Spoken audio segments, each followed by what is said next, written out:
Hi, my name's JDalph and welcome to my YouTube video. I'm a PlayStation gamer who in the last couple of years has played a lot of R6 Siege, and after I recently decided to start making videos again, I thought I'd make some based on what I'd learned during that time. Now, to be clear, I'm not saying I'm the best there is at the game, but as a relatively new player, I can at least show you how to go from this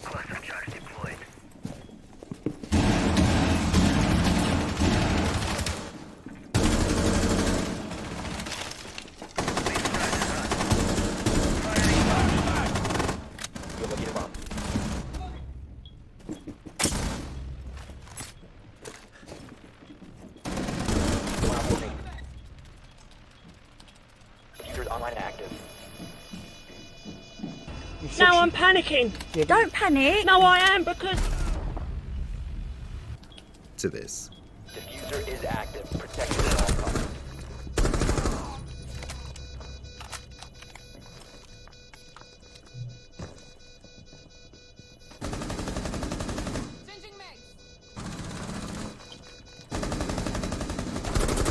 One op 4 remaining. Probably quicker than I did it too. Op 4 neutralized. When I first started playing Siege seriously, I was being hard carried every single game. So don't let the rank at the start fool you too much. I was not anywhere near plat level compared to Heist. But one thing I will draw your attention to is that you can see quite clear and consistent progression Time expires. as I moved up. Not necessarily always in ranked, but at the very least in KD, where you could see I was becoming less and less of a liability to my team. This first video is going to be all about recoil control. We'll talk about why you should care about having good recoil control, which I am going to try to relate to some clips showing how I got kills or how I failed to get a kill. And I am going to have to bring up some math, so consider yourself warned. And then we'll end with some demonstrations. When I was a brand new player watching YouTube videos to try and get better at the game, one thing I always felt was that videos that talked about recoil control or sensitivity could always have been improved with a bit more of a visual demonstration, which is why I'm going to use this interactive gamepad to show you exactly what I'm doing with my controller to achieve the effects that I'm going to show you. The gamepad display I'm using is actually for a PS4 controller, but that's only for visibility reasons. The PS5 controller had black thumbsticks on a black background, so it wasn't always clear how much the thumbsticks were moving. So why should you care about recoil control? Well, not every operator has access to the G36C, and after the recent nerf, even that's not perfect anymore. In Rainbow Six, your gun skill is largely determined by your aim and your recoil control, and improving one makes improving the other easier, but importantly, they can also compensate for each other to a certain extent. For example, if your recoil control is bad, but you line up that first shot perfectly, it won't necessarily matter because of the one-shot headshot. And if you miss that initial lineup, but your recoil control is good enough, it will give you the chance to adjust your aim. Now remember I talked about math before? Well, in that last segment, we actually ended up talking about statistics. Aim is accuracy, or how close a group of shots get to their intended target. And recoil control is precision, how close a group of shots are to each other. So congrats, you just learned something. Here we have shots that are accurate but not precise. Here we have shots that are precise but not accurate. Here we have shots that are accurate and precise. And here we have shots that are neither accurate nor precise. Now I'm going to show you some examples of where I was able to use good recoil control to compensate for my poor aim, and other examples where my good aim compensated for less than ideal recoil control. In this first clip, I'm playing as Wamai, whose MP5 has almost no recoil, which is great because look at where my crosshair was initially placed. If I play that clip again, you can see that because the gun isn't moving too far from that initial point, it gives me the opportunity to adjust. Now, I probably still would have died if Zero had been looking at me or even knew I was there, but the point remains that this is a kill that I wouldn't necessarily have gotten if I had no recoil control whatsoever.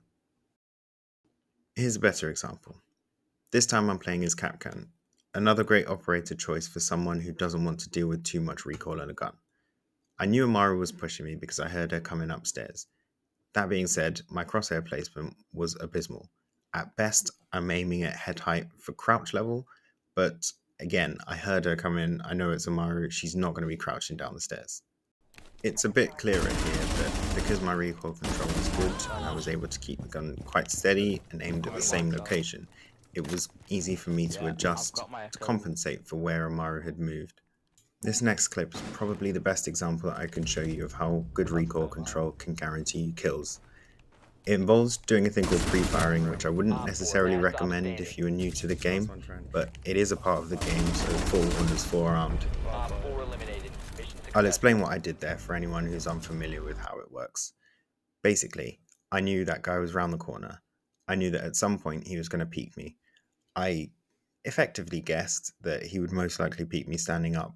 So what I did was I shot consistently at the very spot that his head would poke out. And because the recoil control was good, the shots were precise, and as soon as he did peek out, he died. Now we'll look at some of the inverse situation, with bad recoil, but decent aim.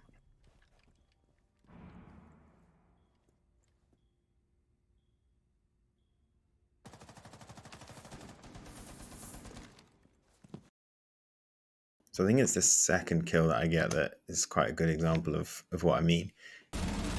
The recoil control is non-existent. That gun, from the second it starts firing, is moving straight, well, almost straight up, but is at least about a meter away from where I originally aimed it. The only thing that saved me in this situation is that my crosshair went almost exactly onto where that person was walking, and I got lucky with the headshot. You'll notice there's a theme throughout this video of me having no recoil control, but lining people up quite well, resulting in headshots. I think every kill I get in this little run is a headshot, not through skill, more through luck. They're joining the office. Ah, he's in the yellow stairs. Sorry. One's in B. I was dead silent at this point because this was my first ace, and I was terrified that if I said anything or I tried too hard, I would jinx it. The biggest thing I want you to take away from those engagements is that having good recoil control can turn maybe kills into confirmed kills. Having good recoil control isn't going to make you an amazing player overnight, but it's certainly one step into making your play better. So that's all the theory out of the way. Let's get into the practical. I've seen lots of YouTube videos and TikToks talking about best sense and settings, but speaking as someone who's learning, I always felt that lots of them amounted to saying cooldown. Now don't get me wrong, that is the answer, but I always thought it would be way more helpful to have some idea of how much to pull, how much do I have to compensate. So to help with that, I have an interactive controller display mapped to the controller that I'm using that will show you exactly what I'm doing as you watch the demos. We do have to talk about settings a bit, because after all, it does factor into how you control your recoil. This is a crude and quite personal generalization, but for the most part, I feel that look sensitivity is more important for aim, and ADS sensitivity is more important for recoil control. So I'll be talking mainly about ADS sensitivity. I'll use a range of ADS sensors and show you how much compensation is needed to control the guns. Again, I'm only an Emerald player, so my recoil control isn't 100% effective 100% of the time. I do sometimes get guns into steady state, but I can't guarantee it will always happen. We'll start off with Twitch's F2, one of the most talked about guns when it comes to recoil. Here I'm using the 1.5 sight. I have a compensator as the attachment to help reduce the horizontal recoil, which means I'm basically only focusing on vertical recoil. And I'm using an ADS sensitivity of 27, which is about where I would normally use. I also thought it'd be a good idea to come over to the dummy range to show you how much leeway there is in terms of getting a headshot as compared to the bullseye chart. You don't have to hit every single shot perfectly in the center. Now I am aware that I'm shooting at standing targets who are making no effort to get out of the way.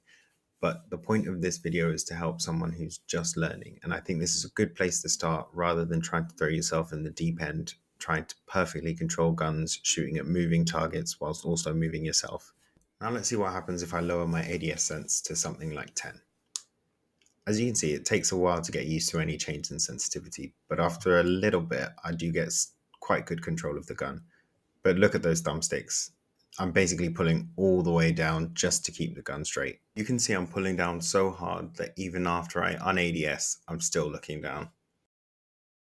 And now we'll look at some higher sensitivities. I started off on 80 ADS sensitivity, but I mean, you can see from the shots that I was firing that I was really struggling to control it. I dropped it down to 50, and that was a bit more manageable, but still more than I could reasonably deal with and be comfortable with my aim. I suppose the most important thing to take away from this video is that at any sensitivity, you can get good control of a gun. What matters most is that the sensitivity is comfortable for you. That's why there is no absolute best sensitivity or settings, in my personal opinion. I think if you're in the shooting range and you notice that you're struggling because you're overcompensating, then you probably need to lower your sensitivity. If you are undercompensating, then you probably need to increase it. It's also important to remember that almost all of the guns in the game have different levels of recoil, and that's further complicated by the attachments that you can either have on or not have on. I'm a big fan of the compensator on pretty much every gun that I run, and the main reason for this is that if I'm only focusing on the vertical aspect of the recoil, I find it easier to control guns than if I have to compensate both for vertical and horizontal sway. But again, all of this stuff is subjective. If you find that you can shoot really well and really straight with a gun with attachments that somebody else has said aren't very good, then I'd say just go with it. Maybe you've got special thumbs that hold an incredibly specific angle on the thumbsticks when you hold them, so a certain sensitivity just works for you because it feels natural. You never know. The other gun that I decided to use in the demonstration was Fusion Ace's AK-12 AR. This is a great gun with way less recoil as compared to Twitch's F2. So that's pretty much it to get you started with recoil control. We've talked about what it is, why it matters, and gone over some tips to improve it. As I mentioned before, this video is geared at newer Siege players, so there's lots more to learn, and I'll be doing the same as I go on. If you enjoyed this video and or found it helpful, please be sure to like and subscribe for more. I also have a Twitch channel where you can catch me live. And with that said, I'll see you later.